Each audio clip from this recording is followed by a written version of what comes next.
చూసారు కదా వర్షం ఎలా వస్తుందో. ఇదండి మార్నింగ్ టైం వచ్చేసి 4 అవుతుంది.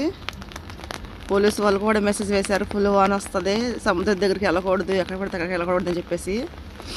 చూసారా వాన అయితే తగ్గట్లేదు. ఇదిగోండి కనిపిస్తుంది కదా వాన, ఇది లైట్.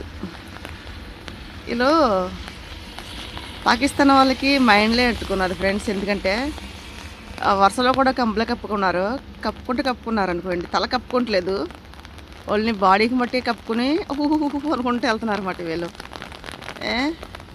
ఇదిగోండి చూడండి ఎలా వాన కురిసేస్తుందో, గాలి వాన తన ఇష్టాసారాన్ని కురిసేస్తుంది. అదే ఇండియాలో అయితే మన ఇష్టం పనికి వెళ్ళినా వెళ్ళకపోయినా మాట్లాడరు. కానీ గల్ఫ్ కంట్రీ అలా కాదు, వర్షం వచ్చినా సరే పనికి వెళ్ళిపోవాల్సిందే. ఇక్కడ రూల్ అది.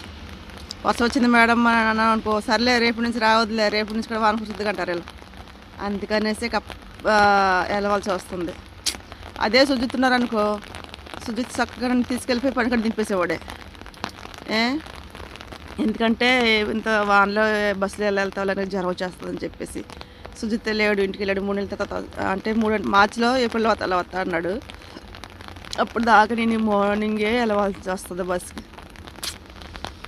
సర్లేండి, నా గోల్ నాది, మీది ఓకేనా. Good night. మీరు ఇప్పుడు పడుకునే టైం కదా, అందుకనేసి గుడ్ నైట్ అన్నాను.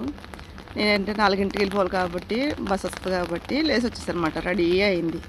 నా తగ్గట్టు వర్షం కూడా స్టార్ట్ అయ్యింది అనమాట.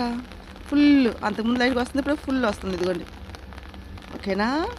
నమ్మరు కాబట్టి వీడియో తీసి పెడుతున్నా.